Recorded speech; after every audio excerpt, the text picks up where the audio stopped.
Hi everyone, my name is Rodney Smith. I'm here with BGG and I'm also here with James Ernest from Cheap Ass Games, but this is not a game from your company specifically. No, this is Button Men, but we licensed the mechanic to Discomi and they have the Sailor Moon characters on this.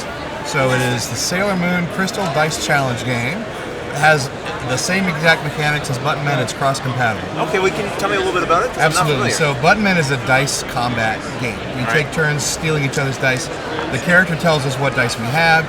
The basic rules tell us how we fight, and then each one of these characters has a special ability that we are going to track with these counters. Oh, these here? Yeah, okay. Because you can only use it once or twice in a whole game. Okay.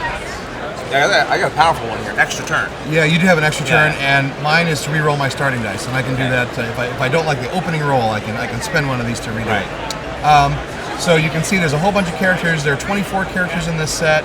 There's 12 more coming in November in a little expansion pack. But this is a nice big box. Comes with all the dice. Comes with a badge holder if you want to advertise that you play the game. Like you used to wear the buttons when it was Button Men. Right. But now they're cards. They're a lot cheaper to make. Sure. But if you still want to advertise that you play, you can wear Sailor Moon in your badge holder and let people know that you're in the game. So we got a whole selection of the characters that people would know from the show here. Sailor Mercury, Sailor Mars. Now, am I just playing as one of the characters? Yeah, you're playing as Sailor. So these are all the different options we can choose here. And the card tells you what dice you start with. So these dice along the top, the 8, 8, 10, 20, that's your starting dice. If you lose a round, which we're both going to play several rounds, every time you lose you get to bring on board another one of these out of your reserve. So you're going to get a little bit bigger every time you lose, and we're playing to a best 3 out of 5. So how does it work approximately? Well, let's just go ahead and start. Roll all your dice to begin. Okay. And the single lowest... Oh boy, I got 1. That's good. 4, 7. Oh, is low good? Well, it's good for going first. The single lowest number gets to go first. I think that's me. You got a 1 and a 7. You know what I'm going to do? Yeah, what are you doing? Just for demonstration purposes. Sure. I'm going to spend one of my re-roll your starting roll. Right. And I'm going to re-roll my starting roll. All right. See if I can go first. Okay.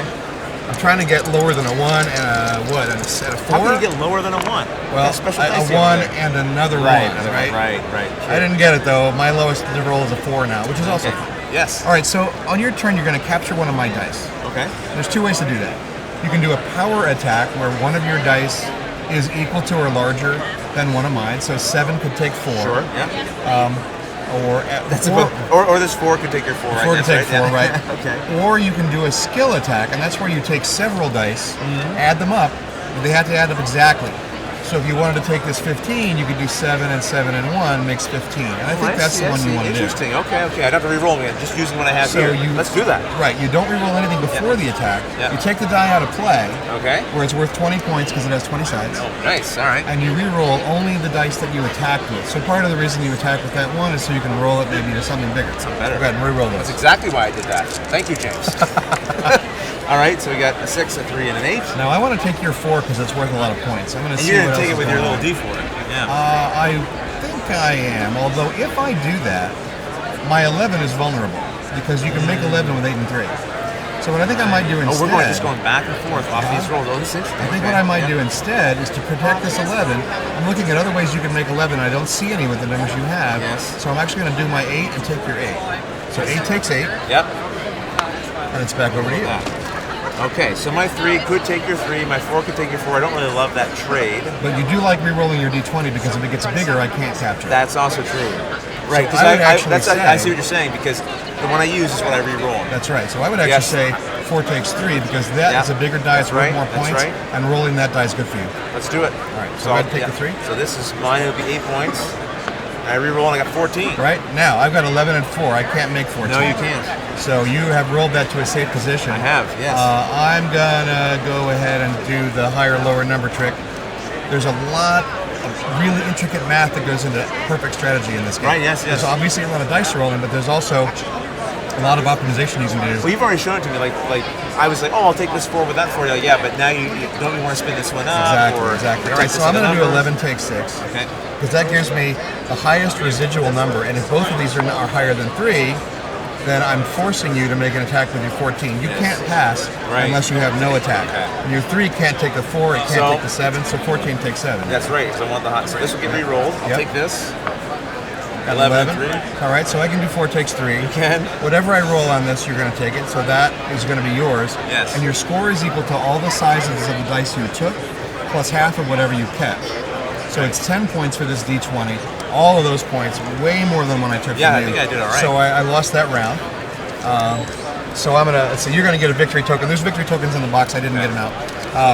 But now, having lost that game, I can take another die out of the box, make my recipe a little bit bigger, and then we'll play again. And it gives you a little bit of a catch-up there, right? It's exactly what it is. That's right. That's perfect. So that's how you play Button Man. That was great. I didn't expect you character to play a full round different recipes on Yeah. every character, different abilities, and of course it's compatible with all the other Button Men across the spectrum. there. And so is this something that's available right now? Yeah, we're selling it at our booth. It's going to be generally available very soon. Like I said, there's an expansion of 12 more characters coming out in November. And how many does it play out of the box? Like, is it just two-player game? Or? There's variant rules for multiple players. If you look at the core of the Button Men game that we just brought out this year, there's rules for round robin. There's a bunch of different multiplayer rules, including like an all-weekend multiplayer game that's made up of lots of little two-player games. Right. Rules for drafting an army of more than one character and so on. Lots of different ways to play. Excellent. Well, listen, James, I really appreciate taking the time to show me and let me win. That was really great. Oh yeah, of course, anytime. Thank you so much. Thanks for joining us, everyone.